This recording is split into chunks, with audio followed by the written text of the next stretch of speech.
This happened just last year. I was 19 years old and thrilled to dive into college life. I had my psychology classes, and I was living in a big dorm with faded cream-colored walls. There were always students laughing in the halls or studying late at night. It felt lively and a bit chaotic, which I liked. I've never stopped thinking about how strange that first year was. On my first night, I noticed something odd. There were scratching noises coming from the closet in our room. I thought it was just a mouse, normal dorm stuff. I brushed it off and went to bed, hoping for a good night's sleep. But I kept hearing it, soft scrapes against wood, scratching for an escape. I told myself it wasn't a big deal. Maybe I was just being paranoid. As the weeks went by, things got weirder. My roommate, Mark, who seemed normal at first, started disappearing for hours at a time. I would sit in the cramped space, trying to study or make friends downstairs, and then he'd just be gone. When he came back, his eyes looked distant, like he was somewhere else. It was unsettling, but I told myself maybe he was just stressed from classes. Then strange items began showing up in our room. Old photographs, a cracked coffee mug from a long-gone resident, even a dusty journal that wasn't mine. I was puzzled. I thought the dorm was just full of remnants from previous tenants, but it felt wrong. One morning, I found a broken watch lying on my desk. I didn't know where it had come from. Mark didn't seem worried when I asked him about it. He just shrugged and gave me a half-hearted smile. And the scratching? It got worse. It wasn't just scratching anymore. It became a frantic tapping, almost like someone was knocking politely from inside the closet. I would sit there, my heart racing. I would stand frozen, listening. Was it really just a mouse? Maybe it was just the building settling. Or was it something else? One night, I decided to confront Mark about it. I waited until he came back, a look of confusion on his face. "Have you noticed anything strange in our room?" I asked him. He looked at me for a moment, like he didn't quite recognize me. "What do you mean?" he asked, his voice low and distant. I couldn't shake off the feeling that he was hiding something. Then, late one night, he stood by the closet, just staring at it. I asked if he was okay. He didn't respond. I felt a chill in the air, something wasn't right. I was about to reach out when he suddenly turned and looked right through me, his eyes vacant. I felt cold as dread washed over me. It was at that moment I started to question everything. Was Mark involved in what was happening? Or was the dorm holding on to secrets that should have been left alone? After that night, I couldn't sleep. I kept hearing the tapping. I started to avoid Mark. I didn't want to find out what lay beyond that door. With each day, the scratching grew louder, echoing in my mind. Why hadn't I opened that closet? What was inside? I felt more questions than answers swirling in my head. My time in that dorm felt like a twisted game, one I wasn't sure I wanted to finish. The following day, I decided to take matters into my own hands. I couldn't just sit there and let the scratching consume me. I needed answers. I grabbed my phone and searched for our dorm's history. I found a forum where former residents had shared their experiences. Some stories were harmless, just typical college tales. But then I saw something unsettling. A student had gone missing years ago from the very same building. The thread was vague, filled with speculation and rumor. As I read, I felt a knot twist in my stomach. The comments talked about strange occurrences, noises at night, and sightings of shadowy figures. I didn't want to believe it. Maybe it was just exaggeration. But then I remembered Mark standing by the closet, his eyes glazed over. Something was wrong, and I couldn't ignore it anymore. That evening, around midnight, I heard the tapping again. This time, it felt different. It was more insistent, almost desperate. My heart raced. I picked up my phone and secretly recorded the sound. I thought if I had proof, I might finally convince someone to take me seriously. But when I played it back, it only sounded like a dull thump, blending with the hum of the building. I sighed in frustration, longing for the sense of security I had just a few weeks ago. I decided to confront the closet. What was inside that scared me so much? My hands trembled as I approached the door. I waited for the tapping to stop before I slowly reached for the knob. I took a deep breath, the silence feeling heavy around me. I was ready to open it. But then, Mark walked in. "Hey, what are you doing?" he asked abruptly, eyes wide. I pulled my hand back, startled. "I was just checking on the closet," I admitted, my voice shaky. He stepped closer, and I could see a flicker of concern in his eyes, but it quickly vanished. "Nothing else in there. Just clothes," he said flatly. There was something in his tone, an edge that made me uneasy. I didn't respond. I felt trapped in a web of confusion and fear. Something wasn't right about Mark. I couldn't shake the thought of what I had read online. How well did I even know him? After he settled back on his bed, I paced the room, unable to focus. I remembered the journal I had found a week earlier. It lay open on my desk. Without thinking, I walked over to it and flipped through the pages, searching for answers. Most entries were mundane, detailing the day-to-day life of a student. But near the end, one line caught my eye: "It feels like something is watching me." I glanced back at Mark. He was staring at the wall, lost in thought, which only added to my rising anxiety. "Mark," I said cautiously. "Have you ever felt like the dorm is haunted or something?" He turned slowly, that distant look back in his eyes.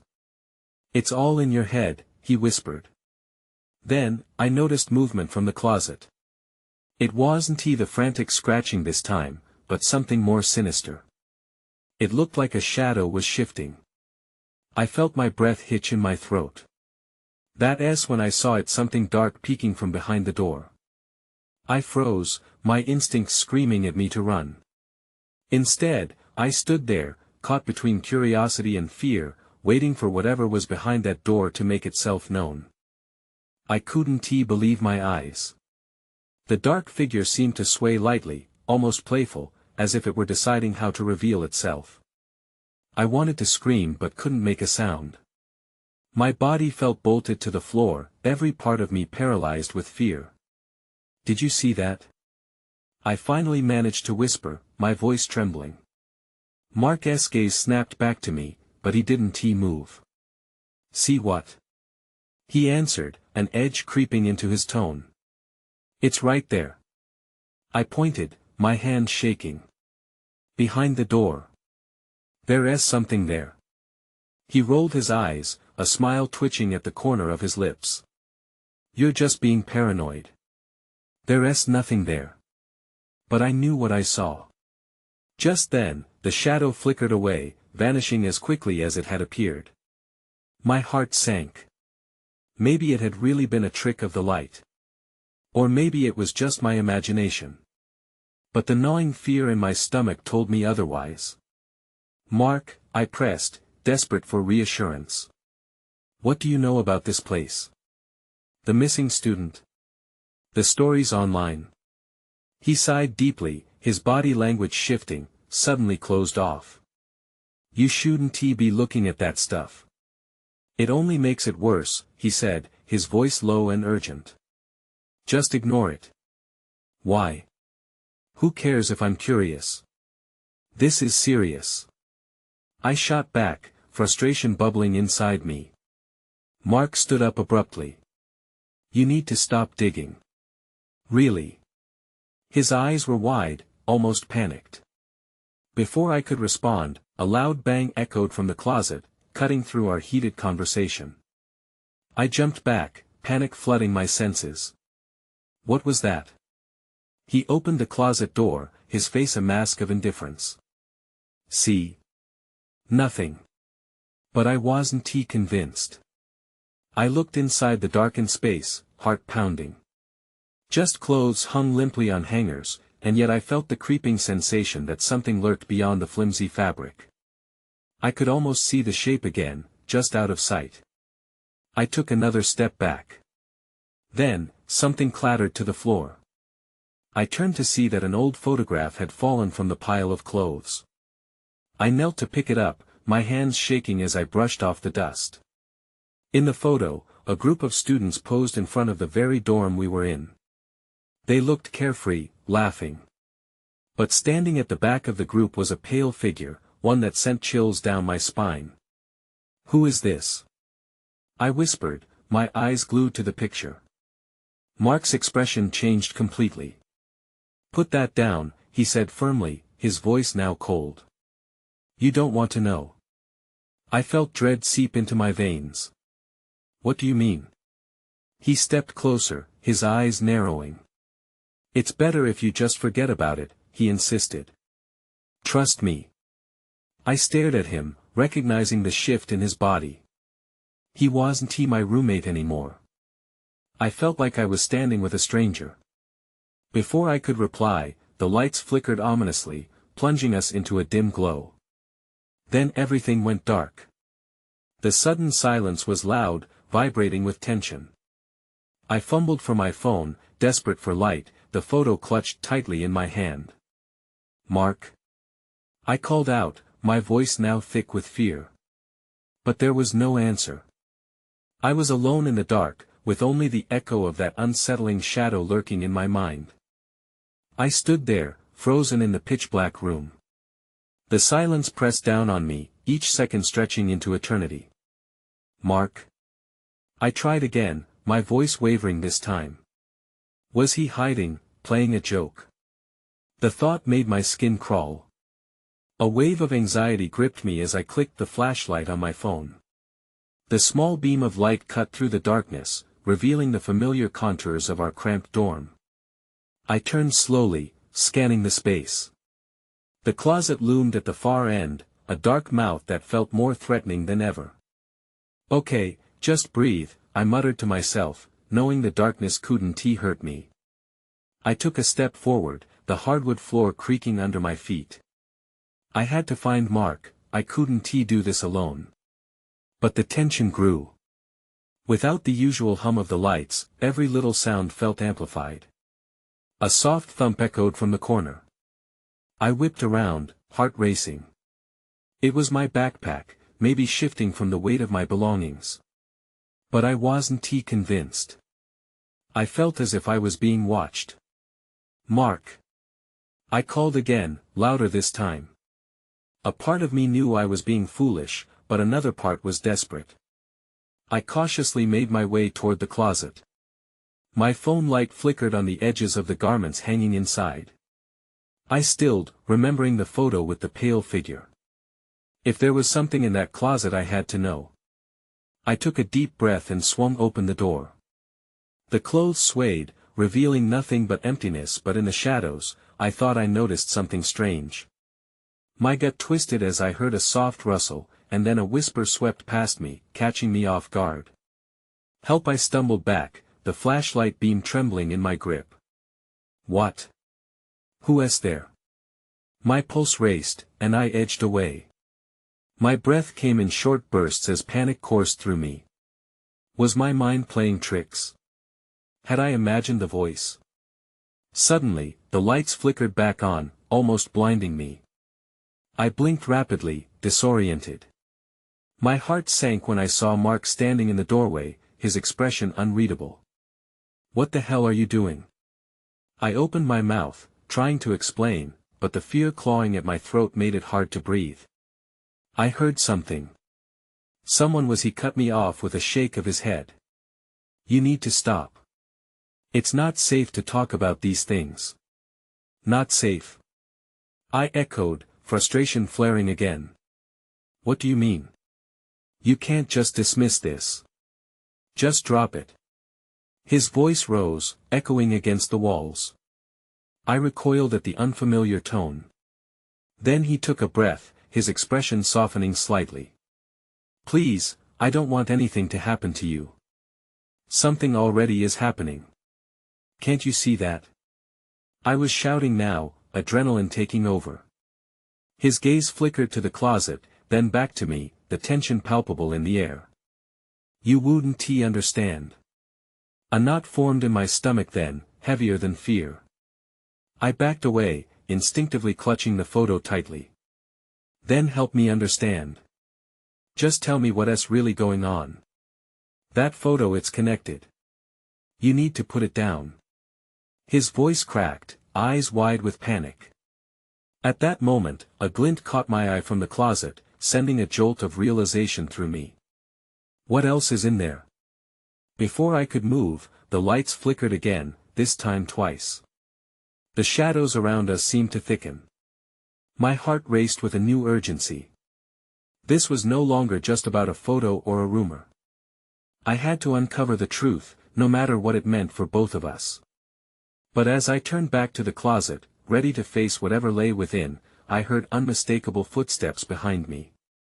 And I wasn't alone anymore. I whipped around, spine prickling, but the room was empty. I squinted into the shadows, hoping to catch a glimpse of whoever or whatever was there. The pulse in my ears drummed louder, drowning out the creak of the floor. Mark. I whispered, but the air felt thick and unresponsive. He remained frozen, eyes wide with fear, glancing between me and the closet. I wanted to reach for him, to say something that would chase away the growing dread, but my feet wouldn't move. It was like I was glued to the spot. Then I heard it again, the soft shuffling. This time it came from inside the closet, stirring something cold and anxious inside me. We shouldn't be here, I muttered, my voice barely above a breath. Just stay back, Mark said, taking a step toward the closet, his hand trembling. I'll check it out. Just in case. What was he thinking? I panicked, shaking my head, but he pushed past, opening the closet door wider. The clothes hung there, still as sentinels. He flicked a glance back at me, an unspoken question hanging in the air. And that's when I saw it. Something shifted in the corner of the closet, just beyond the hangers. A small, black object peeking out from beneath a stack of sweatshirts. My heart raced. Mark, wait! I shouted, but it was too late. He reached for the object, pulling it into the light. My breath caught in my throat. It was a small, dusty box, too familiar for comfort. This is mine, I stammered, my mind racing.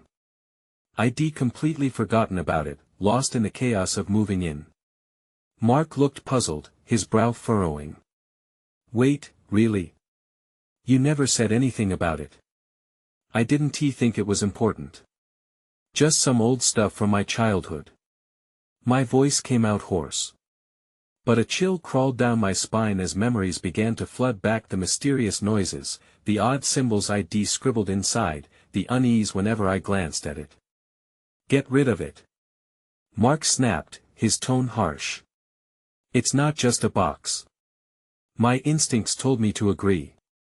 But something held me back. No, I want to see what's inside. It's just old toys and some drawings. Are you kidding me? After everything? Look, it's the reason why we're feeling this way. Just toss it out. I hesitated, weighing the risk. But the curiosity gnawing at my insides was unbearable. I won't just throw it out. Not without knowing what's in it first. Before I could open the box, the lights flickered again, the room drowning in shadow. I felt a sharp pull, like cold fingers creeping up my back. You don't understand. Mark shouted, suddenly agitated. We need to leave. It's too late. And then everything fell silent. The hum of the lights vanished, plunging us back into the dark. My phone light flickered and died, plunging us into shadows deeper than before. Panic surged through me. Mark, are you there? No response. Just silence. Mark. I screamed, but my voice echoed hollow, lost in the void. My stomach twisted tightly as I reached out, grasping for anything, fearing what I'd find in the darkness. And that S when I felt a cold touch on my skin, like icy breath against my neck. I gasped, spinning around to confront the encroaching shadows, but nothing prepared me for what I'd see next. My world tilted as I realized someone was in the closet. My heart raced as I stared at the closet. Darkness held its form at the edges, wrapping itself around the figure that had just moved. It was crouched low, shrouded in fabric and shadow, but I could see the outline of a person or something that resembled one. My pulse hammered against my ribs. "Mark?" I whispered, trying to keep my voice steady. "Is that you?" No answer. I squinted, trying to make sense of the silhouette. It seemed to lean forward, almost as if it was studying me. My throat felt dry, and a cold sweat formed on my brow. I could still feel the icy breath lingering on me, brushing over my skin, urging me to flee. That's when a low, raspy voice broke through the silence. "You shouldn't have opened it." I stumbled back, colliding with the wall, unable to take my eyes off the closet. My mind raced, trying to understand who or what was speaking. It wasn't Mark's voice. "Who are you?" I choked out, my voice barely above a whisper. Curiosity always comes with a price. The figure shifted, more completely revealed now, a tangle of limbs and hair appearing under the dim light of the dying bulb. I glanced towards the door, tempted to bolt, but my feet felt immobile. "Stop!" I breathed out. "We're just looking. We didn't mean to disturb anything." "Disturb?" The figure laughed softly, a sound that sent shivers down my spine. "No, you're too late for that. The disturbance has already begun." It leaned back, magic and malice swirling within those shadowy outlines. The lights flickered again, illuminating the room in harsh bursts. I caught a glimpse of its face, hollow eyes that bore into mine with unsettling intensity. Panic clawed its way up my throat. I turned frantically, searching for any sign of Mark. "Mark! Where are you? Don't waste your breath." The figure's voice danced around me, dripping with mockery. He's of no help now. Fear churned in my stomach. I stumbled away from the closet's door, my focus narrowing in on the box lying forgotten on the floor. The memories struck again, pulling me under.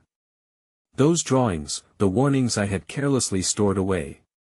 "It's just a box," I tried to convince myself, but it felt like a curse now. "Close your eyes to what you shouldn't see," the figure whispered. I felt its gaze pierce through the darkness, holding me captive, amplifying my dread. I took a breath, steeling myself. "You're not real. You're just a trick my mind is playing." "Am I?" The figure tilted its head curiously. "Or will you finally acknowledge what you buried? What S in the box calls to me?" "Please," I said, the words tumbling out of me. "Just leave us alone." The drawer clicked shut. The lights flickered once more before plunging us into darkness. Not just the room around me, but my mind too, flooded with memories I could no longer ignore. I felt a gust of air, cold and swirling, sending sharp chills down my spine. My heart raced as my instincts screamed at me to run. Then, in that pitch-black space, the whisper returned, filled with hungry anticipation. "Open it, and find out." I felt immediate dread. What was I about to uncover? My heart raced with panic, but the compulsion grew stronger. I had to know what was inside that box. "Mark?" I called again, but my voice trembled, thick with fear. "Please, where are you?" I had only one choice. I stumbled toward the closet, driven by instinct, a desperate hope. I had to face this fear head-on, for Mark's sake and my own. Then I reached down, found the box, and opened it. The moment I did, everything changed. As I lifted the lid of the box, a rush of stale air escaped, laden with the scent of something long forgotten. My hands trembled as I peered inside, half expecting to find only dust and old papers. Instead, I was met with a collection of items that made my stomach churn. There was a small, cracked mirror, its surface covered in smudges. Next to it lay a bracelet, a silver chain adorned with strange symbols, glinting eerily in the faint light. A folded piece of paper caught my eye, and I reached for it, my fingers brushing against the glossy surface of the bracelet. Before I could unfold the paper, the closet door creaked open wider, despite the absence of any visible force. I felt a tremor run through me, like the ground beneath my feet had shifted. The figure inside shifted, too, the darkness seeming to swirl around it. "Time to look closely," it crooned, sinister and mocking. "What did the box bring you?" Heart pounding, I pried open the note, revealing a hastily scrawled message. The words danced on the page, "Beware what you unleash." My breath quickened. What did that even mean? Suddenly, I heard footsteps heavy and deliberate. Panic flared through me. "Mark! Is that you?" I yelled, hoping against hope that it was my roommate and not something worse. The figure laughed softly, a sound that sent shivers down my spine. "Mark can't save you now. He's part of the story, just like you." I turned back to the contents of the box, but the mirror was now reflecting more than just my terrified face. Silhouettes flickered behind me in the glass, shapes moving with a life of their own. They were not Mark. I stumbled backward and knocked into the dresser, clutching the note tightly. "What do you want?" I shouted at the figure. My voice wavered. The figure leaned back, the darkness dissipating slightly. "I want what has been hidden for far too long. The truth buried with your memories."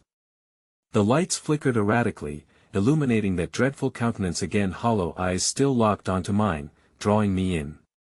I could feel the air growing thicker, every second amplifying my terror. My heart raced. Whatever this was, it wanted something from me, and the deeper I delved into the box, the closer I came to discovering what it intended to reveal. And then everything jolted. The lights buzzed and fizzled out completely, plunging the room into an impenetrable darkness. Panic surged once more as I instinctively reached for the wall, my breath hitching in my throat. "Now it's just us." The voice wrapped around me like an embrace, low and intimate. "Please, just let me go." I cried out, feeling utterly helpless. Something brushed against my arm, icy and unsettling.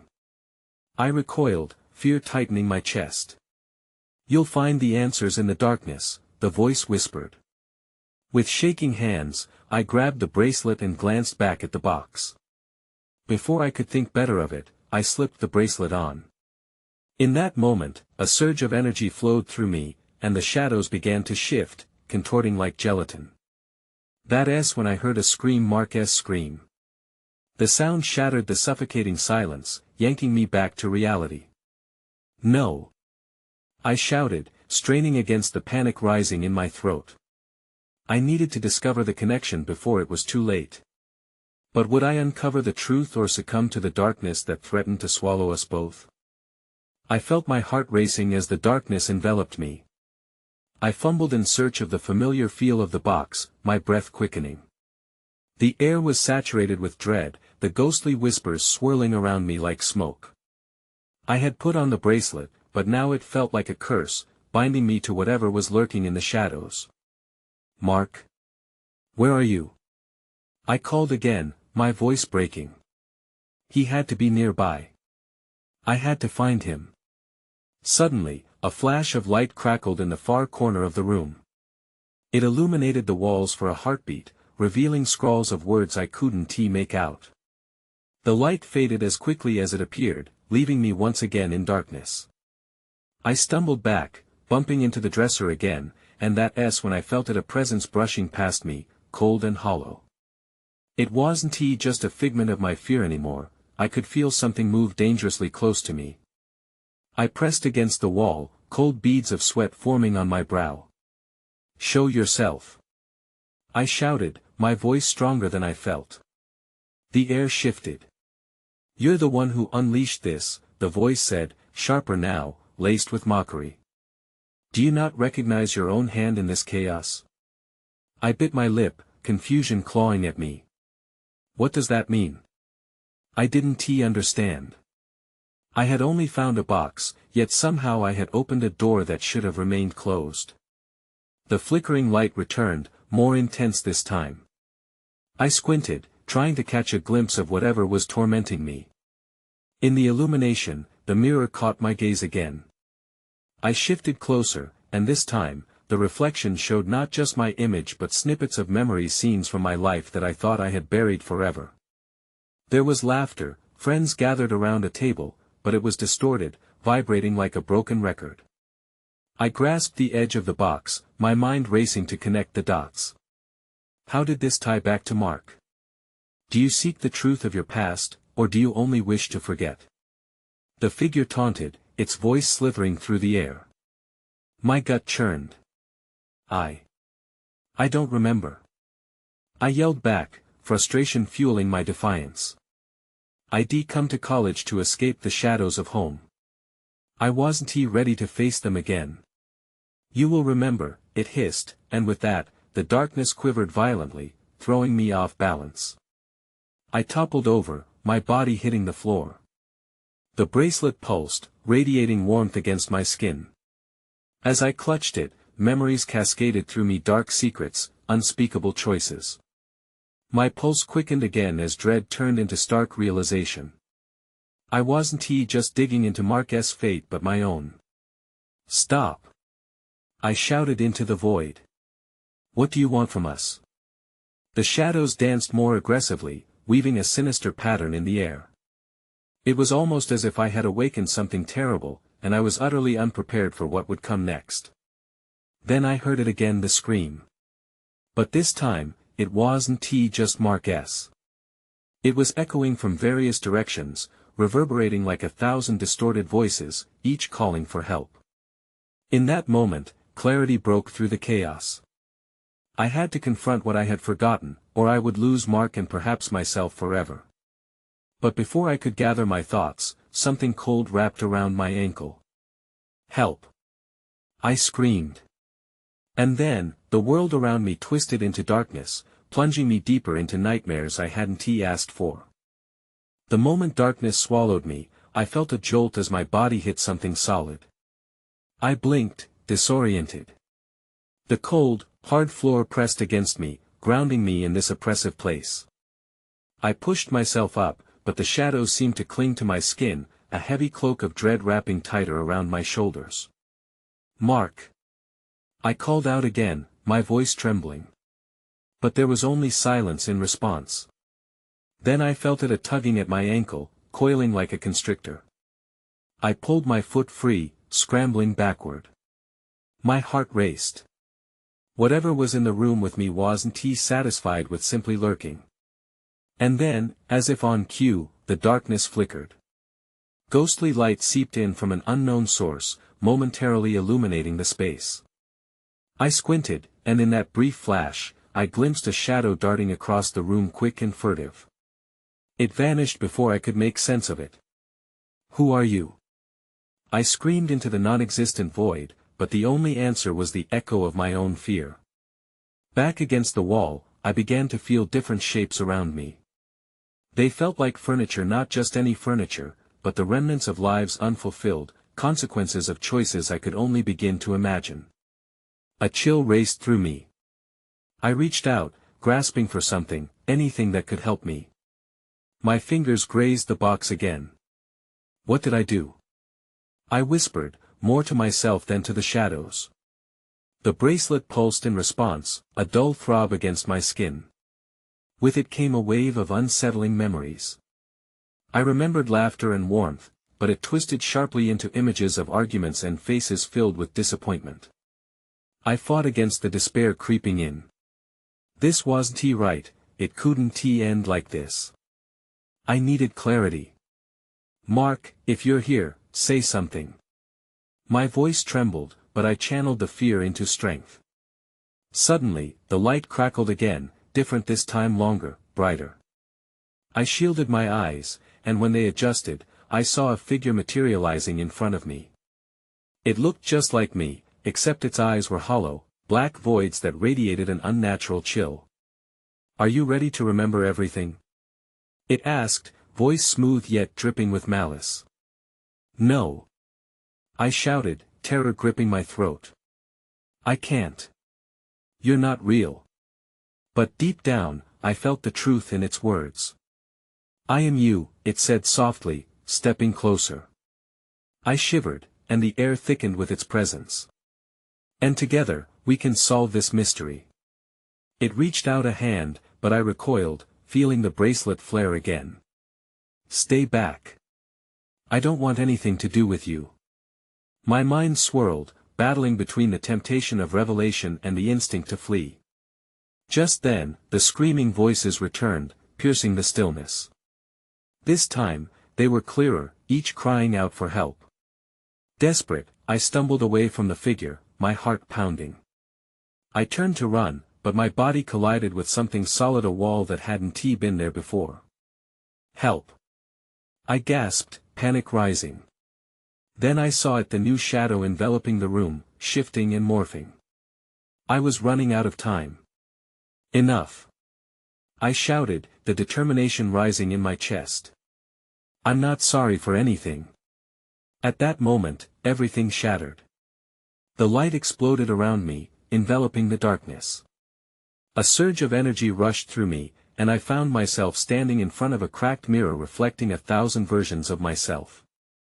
Each one looked back at me with desperate eyes. I knew I had to break the cycle. But as I reached for the mirror, a hand shot out from the other side, gripping my wrist with a force that sent ice through my veins. You can't escape your fate. I tried to pull away, but the grip tightened. In that instant, I realized the truth I had been avoiding. I was trapped not only in this moment but within the echoes of my own past. And then, everything went dark again.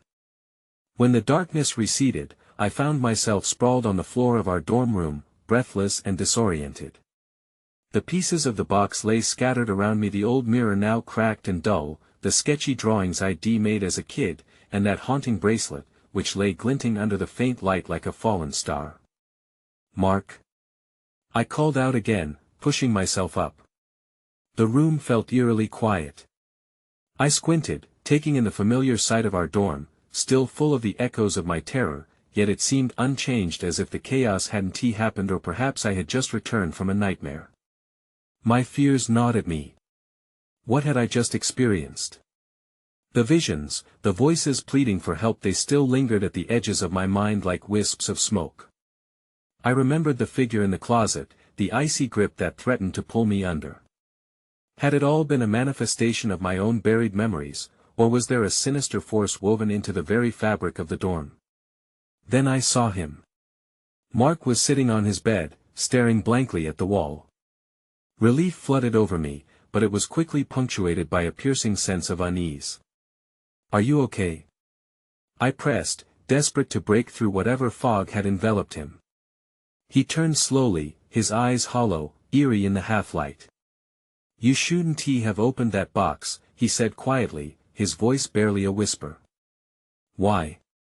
My hands trembled as I gathered the remnants of the box, closing it tightly as if by doing so I could seal away the unsettling truths hidden inside. What do you know, Mark? What really happened in this room? His gaze flitted to the closet door, and I felt the air grow thick between us. It's not just a box. It's a door to things we thought were long past. Things we never wanted to remember. Before I could reply, the lights flickered once more, a cruel reminder of the chaos that had just unfolded. I closed my eyes, inhaling sharply at the memories rushing back. The fear, the doubt, the shadows, and promises of memories returned.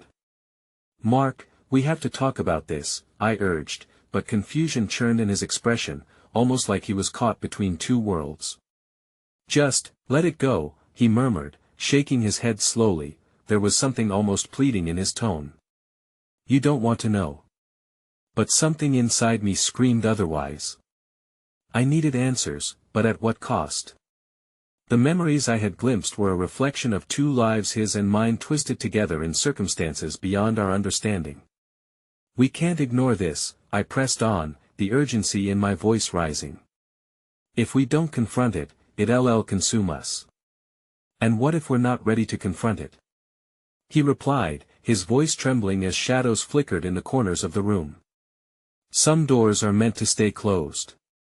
It was then that I realized, the danger was not just the darkness of our past experiences but the ambiguity of what lay between both supernatural and natural explanations.